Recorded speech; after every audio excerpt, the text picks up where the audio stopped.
بھائی کیا ہوتے ہیں یہ زمانے کو میرے حضور نے آ کر بتایا۔ آقا کریم علیہ السلام تشریف فرماتے کہ ایک نوجوان حاضر خدمت ہوا، آ کر عرض کرتا ہے کہ حضور میں کماتا ہوں اور میرا بھائی کماتا نہیں، رہتے اکٹھے ہیں، اخراجات سانجے ہیں، تو میرے حصے کی کمائی بھی اس کی طرف چلی جاتی۔ اس طرح ایک کمانے والے بھائی نے نہ کمانے والے کی شکایت اللہ کے رسول کی بارگاہ میں پیش کی۔ آج گھر گھر کا یہی دکھڑا ہے، جو زیادہ کماتا ہے وہ دوسروں کو خاطر میں نہیں لاتا۔ بڑا بھائی چھوٹوں کے لیے بے پناہ محبت کے جذبات رکھتا ہو، لیکن اس کی آمدن تھوڑی ہو تو چھوٹے تانا دیتے ہیں کہ تو نے باپ کے بعد کون سی جاگیر ہے جو ہمارے لیے بچا کے رکھی۔ آج کہا جاتا ہے کہ تو کہتا ہے تیری عزت کوئی نہیں کرتا، تیری عزت کس بات پہ کرے؟ تیرے بچوں کی فیسیں تو ہم بھرتے ہیں، گھر کے اخراجات تو ہم چلا رہے ہیں، تیری عزت کس بات پہ کرے؟ آج جس بھائی کے پاس دولت نہ ہو، دوسرے بھائی اس کی عزت کرنے کے بھی روادار نہیں۔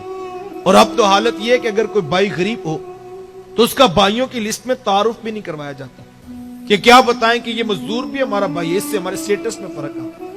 ہاں کوئی ایم پی اے ہو، کوئی ایم این اے ہو، کوئی چیئرمین ہو، کوئی شہر کا بڑا سوداگر یا تاجر ہو، وہ تیسرے خاندان کا بھی ہو تو ہم کھینچ کے اپنے کھاتے میں ڈال لیتے ہیں تاکہ پتہ لگے ہم تو شروع سے امراء کے خاندان سے تعلق رکھتے ہیں۔ لیکن میرے حضور علیہ السلام نے کتنی بڑی بات ارشاد فرمائی۔ عرض کی حضور میں کماتا ہوں، بھائی کماتا نہیں، رہتے اکٹھے ہیں، اخراجات سانجے ہیں، تو میرے حصے کی کمائی بھی اس کی طرف چلی جاتی ہے۔ حضور فرمایا ہو سکتا ہے اللہ تجھے رزق تیرے اس بھائی کی وجہ سے دے رہا ہو جو کماتا نہیں ہے۔ کتنی بڑی بات ہے یار، اس ایک بات پہ پوری زندگی گزاری جا سکتی ہے۔ صاحب یہ تو کرم ہو گیا کہ اس نے تیرا ہاتھ دینے والا بنا دیا، لینے والا نہیں بنایا۔ اگر تیرا ہاتھ لینے والا بنا دیتے تو کیا کر سکتا؟ تو بھی تو سی ماں کا بیٹا، تو بھی تو سی باپ کی اولاد ہے۔ تیری رگوں میں کوئی الگ سے سرخ رنگ کا خون تو نہیں دوڑتا، تیرے دماغ میں الگ سے سوچو کہ سوتے تو نہیں آ کے پھوٹتے۔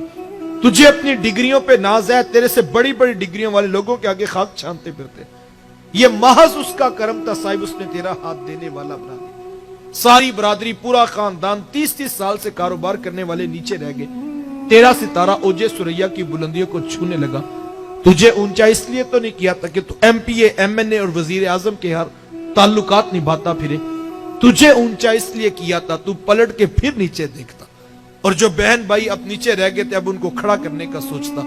وہ کسی دانشور نے کسی کروڑ پتی کا انٹرویو لیا تو پوچھا جناب آپ کروڑ پتی کیسے بنے؟ آج ہر شخص چاہتا ہے میں بھی راتوں رات امیر ہو جو میں بھی کروڑ پتی بن جاؤں۔ تو پوچھا جناب آپ کروڑ پتی کیسے بنے؟ تو اس نے مسکرا کے کہا میں نے اپنے نیچے والوں کو لاکھ پتی بنا دیا، قدرت نے مجھے کروڑ پتی بنا دیا۔ جو نیچے والوں کے بارے میں سوچ رہا ہوتا ہے، ہاں جو رات سونے سے پہلے سوچ رہا ہوتا ہے یار بھائی کی بیٹیاں زیادہ ہیں، بتیجا جوان ہو گیا، چلو ماشاءاللہ پڑھ بھی گیا، میں کوشش کرتا ہوں کہ ان ٹائم سے نوکری لگ جائے۔ یہ کسی کے بچوں کے بارے میں سوچ رہا ہوتا ہے کہ بھائی کا بوجھ ہلکا ہو جائے۔ اللہ کی رحمت کے فرشتے اسی کے ویڑے میں اتر رہے ہوتے ہیں۔ یہ تو سادہ سی بات ہے یار، جب بندہ ہو کے بندوں کے بارے میں پریشان ہو رہا ہوتا ہے، مجھے بتاؤ کیا وہ رب ہو کے بندوں پہ کرم نہیں کرے گا؟ کہ یہ تو بندہ ہو کے میرے بندوں کے بارے میں پریشان ہو رہا ہے، اور میں تو رب العالمین ہوں، میں تو احکم الحاکمین ہوں۔ یہ تو واضح حدیث بھی موجود ہے کہ حضور میں جب کوئی بندہ مومن اپنے مومن بھائی کی تکلیف کو دور کرنے کے لیے چل پڑتا ہے، اللہ کی رحمت کے فرشتے اس کے مددگار بن جاتے ہیں۔ اور جب تم دنیا کی کوئی تکلیف کسی کی دور کرو گے، عرش کا رحمان تمہاری حشر کی سختیاں دور فرما دے گا۔ یہ زندگی گزارنے کا اسلوب ہے جو میرے حضور اس کائنات میں لے کر جلوہ فراز ہوئے۔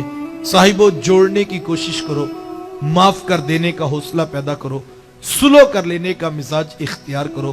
یہ زندگی ایک بار ملی ہے، لڑائی جھگڑے فتنے فسادات اور گلے شکووں میں گزار لینا یہ کوئی دانائی اور حکمت کی بات نہیں ہے۔ میں آپ کو دعوت دیتا ہوں کہ توڑنا کوئی کمال کی بات نہیں۔ یہ شیشے کا گلاس پڑا ہے، چھوٹا بچہ بھی پاؤں کی ٹھوکر مارے تو وہ توڑ کر دکھا سکتا ہے۔ توڑنا تو کوئی کمال کی بات نہیں، جوڑنا اصل کام ہے صاحب۔ وہ کیا کہا تھا، توڑنے والے خاک کیا کرتے ہیں، توڑنے والے خاک کیا کرتے ہیں، جوڑنے والے کمال کیا کرتے ہیں۔ جوڑنا بڑے لوگوں کا کام ہوتا ہے، اسی لیے شاید تھوڑے لوگوں کے حصوں میں آتا ہے۔ آئیے جوڑنے کا مزاج پیدا کریں۔ کتنا بڑا پیغام ہے۔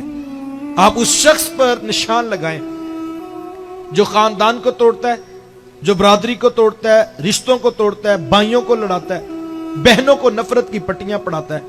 آپ اس پر نشان لگائیں.